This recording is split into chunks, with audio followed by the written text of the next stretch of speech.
your name and just tell me a bit about how you came to be working at Westcott. Right. My name's Dudley Lewis. I was working at Bristol Aero Engines, previously Engine Division, Bristol Aeroplane Company, and I joined Westcott in March '55 as I wanted to get a bit more exciting experience than simple gas turbines. Okay. And what specific field were you working in when you came to Westcott? Combustion mainly, combustion mechanical engineering. Okay. Just expand a bit on that. Just explain to me what combustion engineering actually involved. Well, I did a PhD in combustion in what was called a dual fuel engine.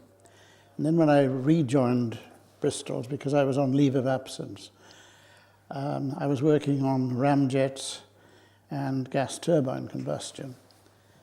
And it was getting a bit mundane, so I thought I'd try something more exciting. And that's why I came to Westcott, to see if any of my background was of any help to rocket propulsion. So I joined the liquid division and worked my way up from there. Bit of an aside, but I mean, you mentioned you were working on ramjet issues. Yes. Can you tell me a bit about that? Going back a long time, that was the Bristol Bloodhound, was it? The ramjet vehicle? I can't remember. I didn't think we'd do. I mean, that was probably about the only bit of ramjet, the only really practical ramjet Yes. we used in this country. It was, yes. Yeah. So, can you just give me a bit more detail about the work that you actually did here at Westcott, what that involved? Yes, I started off in liquid engines division, mainly looking at drop size distributions and production of droplets in liquid propellant engines. I moved up from that to being head of the combustion research division in liquid engines group, ending up from there to superintendent of liquids and then principal superintendent. What are the sort of things that particularly stick in your mind about working here? It was great, basically the great comradeship of the people and some of the excitement. I always remember my first week in Westcott. After about 2 days in Building 22, Bob Haggerty, who was my section head in those days, thought it would be a good idea for me to see a rocket firing for the first time. So I went out to D-Site, met up with Carl Meyer, who was the firing officer. He parked me in front of a periscope, looking into the firing bay where he was going to fire a nitric acid kerosene motor, and explained what he was doing. In those days, instrumentation was in caravans, and Carl parked himself behind me and said, "Instrumentation, are you ready?" "Yes, Mr. Meyer." 5, 4, 3, 2, 1, we fire. There was a great bang. All I could see was a flame in the bay, and Mr. Meyer's voice behind me saying, "Instrumentation, stop. We will not fire again today." Blown up. Yes. I mean, that must have been a pretty regular occurrence. It was in those days. Yeah. I mean, there must be some of those incidents that sort of stick in your mind, even more of those incidents that stick in your mind. Yes. There was the IGY in 57, 58, when there was filming done here, mostly in the evening. In those days, I was staying in the Five Arrows in Wadston, and one of the rocket motors, solid, had its nozzle blown off, and apparently it missed the cameramen by not too many feet.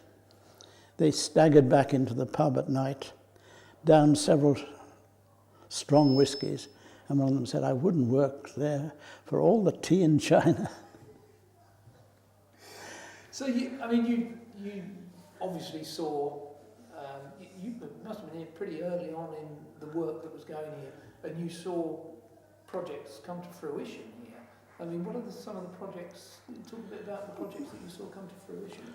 I suppose the major one that I was involved in personally was Cheveline, which is across the nuclear system on top of Polaris, and the rocket motors, a liquid propellant repositioning motor, and various attitude control system motors, all liquid propellant.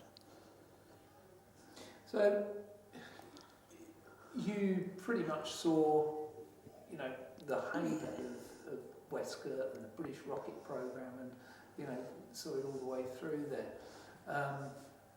What are your feelings about the whole thing now that it pretty much Britain hasn't got a rocket program now? It's all gone away. It's all very sad, I think, because in those days we had quite a considerable prestige for the work we were doing, albeit on a small scale. And we had very close contacts with NASA, particularly on the liquid side. And they used to visit us fairly regularly, and I used to go out there to, funnily enough, the Lewis Propulsion Laboratories at Cleveland, gave them a few talks on what we were doing, and they seemed to appreciate the work very much. They even copied us on some techniques that they were using. I mean, how do you feel about the fact that we've sort of lost our, you know, we've lost all that engineering and all that innovative creativity that we had at that time? Don't draw me into this. I feel absolutely livid about it. I think that all started with Wedgwood Ben, who felt that the space program, we were involved very much with Eldo in those days, on Blue Streak engines, and Westcott was doing quite a lot of work for that. And I remember him coming here and giving a speech in the club, saying that his view, this dirty engineering was a waste of money and we should spend our time on the more advanced top-end systems of electronics and communications and leave the dirty stuff to the Europeans. How wrong was he? Well, unfortunately, the Japanese and the Chinese and everybody else are doing all the high-end building of electronics and goodness knows what now, aren't they? Yes. You know, even if we probably did the spade work for a lot of it, it's all gone away now. So very sadly, the Eldo program was abandoned, and the French more or less went it alone with Ariane. Did you actually get to see launches? Yes. I saw one launch in the Cape in Kennedy of the Polaris system, and on our own work here in advance of Chevelin, I went to Aberporth to see PLTV fire. And that again is a glorious story, because we did several test firings there because people were very sceptical that liquid rockets couldn't withstand high G-forces, which is of course a lot of bunk. And we set out to prove it. So on PLTV, which had fired one or two simple straight firings to prove that it worked all right, Bristol Aerojet put on some aerodynamic foils to cause it to turn at about 3G. Unfortunately, their control mechanism wasn't strong enough. And when they started to actuate it, it went over onto full lock. And PLTV did, I think it was 2 loop-the-loops before crashing into the sea. So at least we proved that liquid rockets could withstand very high G-forces. I think it went up to about 12 or 15 G. And it was still firing away It was still firing perfectly happily all the way. into the water. Yes. Oh, dear. Are there any other stories that you spring to mind? There was a lovely one. We had a big press day here, must have been mid-60s, and showing around some of the firings. And one of the big firings was the firing of Stonechat, solid motor. Now I'm talking out of court, on K site. And Tommy Thompson was our firing officer, and he was quite a strong Sunday school teacher and very polite in his manner. We had all the press, and I was out with them watching this firing, and Tommy was on the Townley system. I'm now going to fire. 3, 2, 1, fire, and there was a pop. So we all knew that the igniter had failed. Poor Tommy thought it was his control systems failed. So he said, I'm going over from automatic to manual control. Counting down again, 3, 2, 1, fire. Of course, nothing happened this time. And poor Tommy, to the amusement of everybody, said, "Oh, fire, you bastard."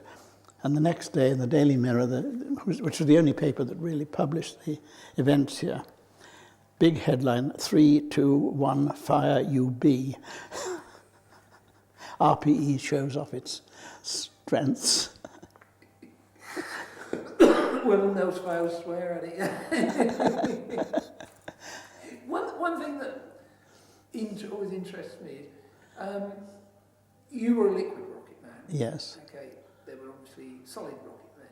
Was there a bit of a friendly rivalry between solid and liquid fuel people? Yes, always. Are there any sort of stories you can think of with that? Not to speak of, I think we kept our own distance. I mean, we thought solids. I always remember the saying that liquid engines took their engineering up into space with them, and solids left theirs on the ground. So if something went wrong with the solid motor, there was nothing you could do about it. Whereas on the liquid motor, you could always do some control. And that was our sort of key symbol, I think. Yeah, I often wonder about that because, you know, there's two sort of quite diverse sciences there, really, aren't there? No, we were friendly rivals, I think. Some projects were coming up, I remember in the sort of 50s, 60s, which could have been either a liquid or a solid. But in those days, I think probably rightly, nearly all small weapon systems went solid, and liquids were left to the larger space-type projects like Blue Streak, Black Knight, Black Arrow. And incidentally, although it doesn't seem to get much publicity, you must remember that the gamma motors in Black Knight and Black Arrow were designed here at Westcott and only productionized by Armstrong Siddeley. Yeah, it all happened here, didn't it? It did. Yeah. I mean, the first firings of the RZ2 engines for Blue Streak were done on P2 site, sorry. That again is another story because the Rolls-Royce were getting some problems with the ignition. And we had a Churchill tank facing straight into the deflector bucket. And there was a remote observer there who was supposed to look and see if there was any mishaps or leaks in the engine firing bay. And for a while I couldn't understand why the engines were cut out by the so-called remote observer immediately as it went into maiden stage ignition, because there were two stages, primary stage and then bursting forward to main stage. So I took the risk of being the remote observer on one occasion. And I remembered we were supposed to hold a bomb release button in your hand, and if you saw anything go wrong, you pressed the release. I was determined I wasn't going to have my thumb over the button, and it went straight into main stage. But I do remember the Churchill tank, I think, lifted about 6 inches off the ground when the shockwave hit it. What's that, 50 or 60 tons, isn't it? Yes. Quite a shockwave. And that's what really was happening, that the poor remote observer was poised with his thumb over the button, and when the tank lifted up, his thumb stayed still.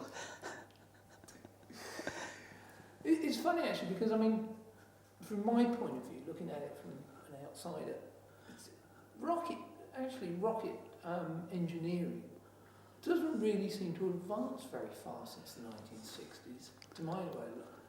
I don't think it has. I think the big advances were made by the Americans and to some extent ourselves in the sort of 60s period. Since then there's been refinements, I agree, but all the principles are the same. The motors are now mainly hydrogen, oxygen, but they were very much in vogue in those days. And we had a much more variety of propellants, I suppose, because we had packageable propellants, storable propellants, and cryogenic propellants were the three main groups. Package being ones that you could seal off completely, like nitric acid and some of the amine fuels, and that. Storable propellants where you could keep them reasonably in storage, like nitrogen tetroxide as an oxidant. And then finally, of course, the cryogenics, liquid oxygen, liquid hydrogen. I mean, it's interesting because, you know, these new rockets, the Americans are trying to get.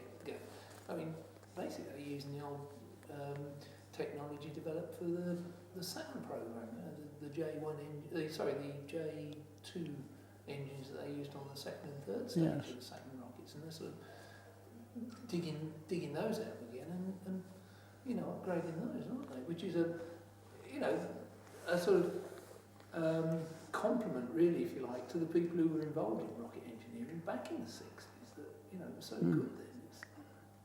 And there were so many different combinations and engineering designs. You had pressurized feed, you had pump feed, you had topping turbines.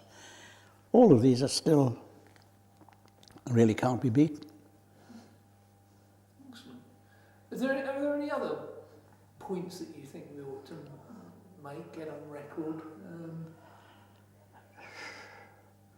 I don't think so. I think Westcott was a great group of people, all of whom I think we can say we worked hard, we played hard, and we enjoyed things.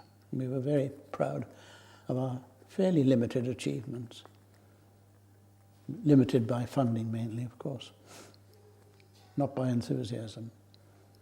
That's a great little statement. Okay, that's lovely. Thank you very much Okay. indeed. Let me get you